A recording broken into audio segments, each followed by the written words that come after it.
ആഗ്നേയത്തിൽ തിരുടർ ഭയം എന്ന് പറഞ്ഞൊരു കോൺസെപ്റ്റ് ഉണ്ട്. അതായത് അഗ്നിമൂലയിലെ ഫോൾട്ട് മോഷണം സംഭവിക്കും, ഇലക്ട്രിക് ഷോക്ക്, ഫയർ ആക്സിഡന്റ്, കള്ളന്മാര്, വീട് മോഷണം ഉണ്ടാവും. ഇത് ആഗ്നേയത്തിലുള്ള ഒരു ഫോൾട്ട് ആണെന്ന് വെക്കുക.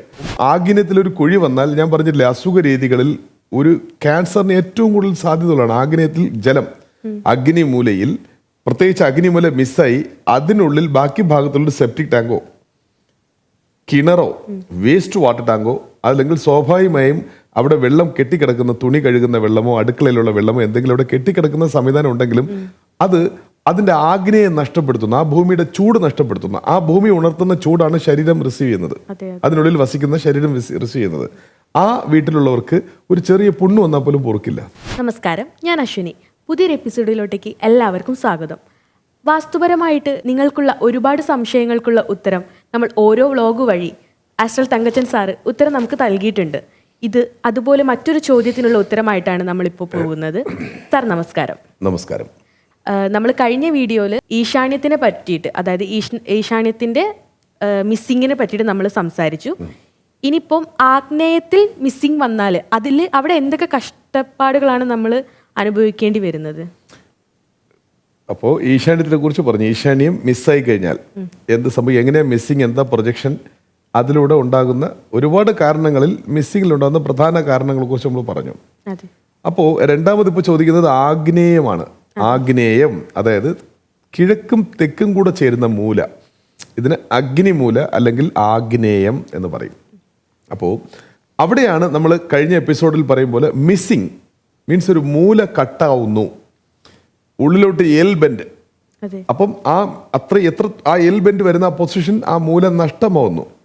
ആ കംപ്ലീറ്റ് ചതുരത്തിൽ നിന്ന് തെക്ക് കിഴക്ക് മൂലയെ നഷ്ടമാവുന്നതിനാണ് മിസ്സിങ് എന്ന് പറയുന്നത്. അപ്പം ആ കോർണർ മിസ്സിങ് ആയി കഴിഞ്ഞാൽ ആദ്യം നമ്മൾ പഠിക്കേണ്ടത് ആ കോർണർ എന്താണെന്നാണ്. അത് അഗ്നിമൂല. സോ പഞ്ചഭൂതങ്ങളിൽ ആഗ്നേയ കാരകത്വം പേറുന്ന മൂല. അപ്പോൾ ആഗ്നേയ കാരകത്വം പേരുന്നു എന്നുള്ളത് ആഗ്നേയ മൂല കുറയുമ്പം ആഗ്നേയം കുറയുന്നു. അപ്പം കഴിഞ്ഞ എപ്പിസോഡിൽ പറഞ്ഞതുപോലെ ആഗ്നേയത്തിൽ നമ്മുടെ ശരീരവുമായി നമ്മൾ ബന്ധപ്പെടുത്തുക, ശരീരത്തിന് ആഗ്നേയമായി ബന്ധപ്പെടുത്താം. ആഗ്നേയത്തിൽ ഒരുപാടുണ്ടെങ്കിലും മിസ്സിങ്ങിലൂടെ ഏറ്റവും കൂടുതൽ അനുഭവിക്കുന്ന ഒരു പ്രത്യേക പോർഷൻ എന്ന് വെച്ച് കഴിഞ്ഞാൽ ആഗ്നേയ കുറവുണ്ടാവുന്നു. ആഗ്നേയ കുറവുണ്ടാകുമ്പോഴത്തേക്കും സ്വാഭാവികമായിട്ടും അഗ്നി എന്ന് വെച്ചാൽ അത് ചൊവ്വ. ആഗ്നേയത്തിൻ്റെ ആ മൂലയെ കുറിക്കുന്നത് ഗ്രഹങ്ങളിൽ ചൊവ്വ എന്നാണ്. അപ്പം ചൊവ്വ എന്നുള്ളത് പേശികളെ കുറിച്ചാണ്, നമ്മുടെ പേശികളില്ലേ. അപ്പം പേശികൾ എന്ന് വെക്കുമ്പം 3 പേശികളാണ് ശരീരത്തിനുള്ളത്. അതായത് സ്കെലിറ്റൻ പേശി, കാർഡിയാക് പേശി, പിന്നെ ആണെങ്കിൽ സ്മൂത്ത് പേശികൾ. അപ്പം ഇത്തരം പേശികളിലുള്ള രക്തം, അതായത് അതിന് രക്തവുമായി കണക്ട് ചെയ്യും, ചൊവ്വ രക്തവുമായി കണക്ട് ചെയ്യണം. അതിനുള്ള രക്തപ്രവാഹം, അതിൻ്റെ ലഭ്യത കുറയും. റെഡ് പ്ലേറ്റ് എന്നൊക്കെ പറഞ്ഞു കേട്ടിട്ടില്ലേ, രക്തത്തിലുള്ള റെഡ് പ്ലേറ്റ്, ഇതിൻ്റെയൊക്കെ കുറവുകളാണ് ഉണ്ടാവുന്നത്. അപ്പോൾ ഇതിനകത്ത് നമുക്ക് കൂടുതൽ ഈ ആഗ്നേയത്തിൽ ഉണ്ടാകുന്ന ഈ ആഗ്നേയ മിസ്സിങ്, ഇതിന് പ്രധാനമായും നമുക്ക് ഇത്തരം റെഡ് പ്ലേറ്റ് കുറയുന്നു. അപ്പോൾ പേശികളിലും അതിൻ്റെതായിട്ടുള്ള ബുദ്ധിമുട്ടുണ്ടാകുന്ന പലതരം അസുഖങ്ങളിൽ ഈ ആഗ്നേയ കുറവിലൂടെ ഉണ്ടാവും. അപ്പോൾ അതിനെ നമ്മൾ കുറയ്ക്കുമ്പോൾ ഇത് മാത്രമല്ല കേട്ടോ, ഇത് കൺസ്ട്രക്ഷനിലോട്ട് പോകുമ്പോൾ ആഗ്നേയത്തിലൊരു കുഴി വന്നാൽ ഞാൻ പറഞ്ഞില്ലേ, അസുഖ രീതികളിൽ ഒരു ക്യാൻസറിന് ഏറ്റവും കൂടുതൽ സാധ്യതയുള്ളതാണ്. ആഗ്നേയത്തിൽ ജലം, അഗ്നിമൂലയിൽ പ്രത്യേകിച്ച് അഗ്നിമൂല മിസ്സായി അതിനുള്ളിൽ ബാക്കി ഭാഗത്തുള്ള സെപ്റ്റിക് ടാങ്കോ കിണറോ വേസ്റ്റ് വാട്ടർ ടാങ്കോ അല്ലെങ്കിൽ സ്വാഭാവികമായും അവിടെ വെള്ളം കെട്ടിക്കിടക്കുന്ന, തുണി കഴുകുന്ന വെള്ളമോ അടുക്കളയിലുള്ള വെള്ളമോ എന്തെങ്കിലും അവിടെ കെട്ടിക്കിടക്കുന്ന സംവിധാനം ഉണ്ടെങ്കിലും അത് അതിന്റെ ആഗ്നേയം നഷ്ടപ്പെടുത്തുന്നു, ആ ഭൂമിയുടെ ചൂട് നഷ്ടപ്പെടുത്തുന്നു. ആ ഭൂമി ഉണർത്തുന്ന ചൂടാണ് ശരീരം റിസീവ് ചെയ്യുന്നത്, അതിനുള്ളിൽ വസിക്കുന്ന ശരീരം റിസീവ് ചെയ്യുന്നത്. ആ വീട്ടിലുള്ളവർക്ക് ഒരു ചെറിയ പുണ്ണ് വന്നാൽ പോലും പൊറുക്കില്ല. സോ ഇതിന്റെ ഉച്ചഘട്ടമാണല്ലോ ക്യാൻസർ. ത്വക്കിനുള്ളിൽ വരുന്ന ചെറിയ പുണ്ണ്, അതിന്റെ ഫംഗസ്, അതിന്റെ ഡെവലപ്മെന്റ് ഒക്കെയാണ് പിന്നീട് ക്യാൻസർ ആയിട്ട് മാറുന്നത്. ഇത് പൊറുക്കില്ല എന്നുള്ളതാണ്. അതായത് ചൂടുണ്ടെങ്കിൽ പൊറുക്കും, ഉണങ്ങില്ല എന്നുള്ളതാണ് കോൺസെപ്റ്റ്. അപ്പോൾ അവിടെ നമുക്ക് അത്തരം വീടുകളിൽ, ആഗ്നേയത്തിൽ തെറ്റ് ചെയ്യുന്ന വീടുകളിൽ അമിത ഭാരം സ്ത്രീകളിൽ, അമിത വണ്ണം സ്ത്രീകളിൽ ഇതുണ്ടാവുന്നു. കാരണം അതിൻ്റെ ഒരു ഹീറ്റിംഗ് സിസ്റ്റം തന്നെ നഷ്ടപ്പെടുത്തുകയാണ്. അപ്പം ജലം, അനാവശ്യമായ സ്ഥലത്ത് ജല ഉൽപാദനം നടക്കും. അവിടെ ഉണർത്തുന്ന ചൂട് സ്വാഭാവികമായും കുറയും. ഞാൻ എപ്പോഴും പറയാറുണ്ട്, കഴിഞ്ഞ 2 ദിവസത്തിന് മുമ്പ് ഞാൻ താമരശ്ശേരി ഒരു വീട്ടിലോട്ട് പോകുമ്പോൾ അവിടെ ഒരു പോലീസാണ്, ചെറുപ്പക്കാരനാണ്. പുള്ളി പറഞ്ഞു, ഞാനിതൊന്നും വിശ്വസിക്കില്ലായിരുന്നു, പക്ഷേ ഈ വ്ളോഗ് കണ്ടപ്പോഴത്തേക്ക് ഒരു കാര്യം എനിക്ക് തന്നെ അതിശയം തോന്നി. ആഗ്നേയ റൂമിൽ ഫാൻ ഇല്ലാതെ ഇരിക്കാൻ പറ്റില്ല. അത് ഞാൻ എപ്പോഴും പറയാറുണ്ട്, നിങ്ങളുടെ വീടിന്റെ ആഗ്നേയ മൂലയിൽ അതൊരു റൂമാണെന്നുണ്ടെങ്കിൽ അവിടെ ഒരു ചെറിയൊരു ഉഷ്ണം നിങ്ങൾ അനുഭവപ്പെട്ടുകൊണ്ടിരിക്കും. അത് ഭൂമി ഉണർത്തുന്ന ഉഷ്ണമാണ്, മനസ്സിലല്ലേ? അപ്പോൾ ഇപ്പം കഴിഞ്ഞ ഏതൊരു കമന്റിലാണെന്ന് തോന്നുന്നു ഞാൻ കേട്ടു. അപ്പം നോർത്ത് ഈസ്റ്റിൽ അടുക്കള വെച്ച് അവിടെയാണ് ഏറ്റവും കൂടുതൽ രാവിലെ വെയിൽ വരുന്നത്, അവിടെ ഏറ്റവും കൂടുതൽ ചൂട് തന്നെയാണ്. ഇല്ല, ഒരിക്കലില്ല. നോർത്ത് ഈസ്റ്റ് അടുക്കളയാണെങ്കിൽ പോലും അതൊരു മുറിയാണെങ്കിലും നിങ്ങൾ കമ്പാരിറ്റീവിൽ ആഗ്നേയത്തെക്കാൾ നോർത്ത് ഈസ്റ്റ് തണുപ്പുണ്ടായിരിക്കും കമ്പാരിറ്റീവിൽ, മനസ്സിലല്ലേ? അപ്പം ആഗ്നേയം മിസ്സായി കഴിയുമ്പോൾ നമുക്ക് ഇമ്മീഡിയറ്റ്ലി നമ്മുടെ പേശികളുമായി ബന്ധപ്പെട്ട് നമ്മൾ നോക്കണം. റെഡ് പ്ലേറ്റ് കുറയുന്നു, പിന്നെ രക്തസംബന്ധമായ എല്ലാ ബുദ്ധിമുട്ടുകളും അതിന്റെ ലഭ്യത കുറയാനും അല്ലെങ്കിൽ അതിലൂടെ ഉള്ള അസുഖങ്ങൾ കൂടുതൽ സാധ്യത ആഗ്നേയ മിസ്സിങ്ങിൽ ഉണ്ടാകുന്നു. ആഗ്നേയത്തിൽ ഇത് മാത്രമല്ല കേട്ടോ, വേറെ ഒരുപാട് കാര്യങ്ങൾ ഞാൻ പറഞ്ഞിട്ടുണ്ട്. ആഗ്നേയത്തിൽ വെറും ഭൂമിയിൽ മിസ്സിങ് വന്നാൽ, അല്ലെങ്കിൽ വീടിന്റെ മദർവൾ ആഗ്നേയം മിസ്സിങ് വന്ന് ഔട്ടർ ചുമരും ഇതേപോലെ മിസ്സിങ് വന്നാൽ ഇത്തരം കാര്യങ്ങൾക്ക് സാധ്യത.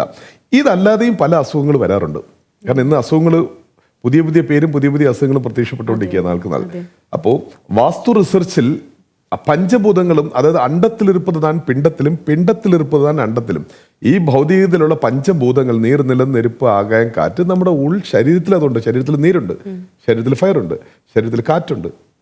ഈ ശരീരത്തിലെ കാറ്റ് നമ്മൾ കണ്ണുനീരാണെങ്കിൽ പോലും അത് കാറ്റിന്റെ സംവിധാനം കൂടെ ഉണ്ടെങ്കിൽ ഈ ജലം വെളിയിലോട്ട് തള്ളുള്ളൂ. മൂക്ക്, ഇതൊക്കെ എല്ലാം ശരീരത്തിനുള്ളിൽ നിന്നും ഒരു വായു. കുസൃതി ചോദ്യത്തിൽ ആരും ചോദിച്ചു, പെട്ടെന്ന് ഓർക്കുന്നുണ്ട്, അതുകൊണ്ടാണ് പറഞ്ഞത്. ഇപ്പൊ ശരീരത്തിൽ ഫയറുണ്ട്, ശരീരത്തിൽ ജലമുണ്ട്, ശരീരത്തിൽ കാറ്റുണ്ട്, ശരീരത്തിൽ മാംസങ്ങളുണ്ട്, ഭൂമി കാരകത്വം അത് പേർന്നു. ചിന്തകൾ ആകാശഭൂതമായി കണക്ട് ചെയ്യാം, മനസ്സിലായി? അപ്പം ഈ പഞ്ചഭൂതങ്ങൾ ശരീരത്തിലുണ്ട്. അപ്പൊ ഇതിന് രണ്ടിനെയും കണക്ട് ചെയ്ത് പഠിക്കുന്നതാണ് വാസ്തു. അപ്പൊ ഇതല്ലാതെയും പലതരം അസുഖങ്ങൾ നമ്മുടെ ശരീരത്തിലുണ്ടെങ്കിലും വാസ്തു രീതിയിൽ ഇതും ഒരു കാരണമാകുന്നു എന്നാണ് ഞാൻ ഉദ്ദേശിക്കുന്നത്, മനസ്സിലായി? അപ്പോൾ വടക്ക് കിഴക്ക് മിസ്സിങ് വരാൻ പാടില്ല, തെക്ക് കിഴക്ക് മിസ്സിങ് വരാൻ പാടില്ല. ഒരുപക്ഷെ അടുത്ത ചോദ്യം എനിക്ക് തോന്നുന്നു തെക്ക് പടിഞ്ഞാറാണെന്ന് തോന്നുന്നു, കന്യമൂല മിസ്സിങ്, അതും പറയാം.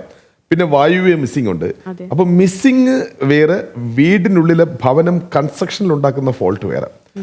ഒരുപാട് കുഞ്ഞു കുഞ്ഞു കുറ്റങ്ങളുണ്ട്. പക്ഷെ ഇതെല്ലാം നമ്മൾ അതിജീവിച്ച് തന്നെയാണ് പോകുന്നത്. പക്ഷെ അത് പറ്റും.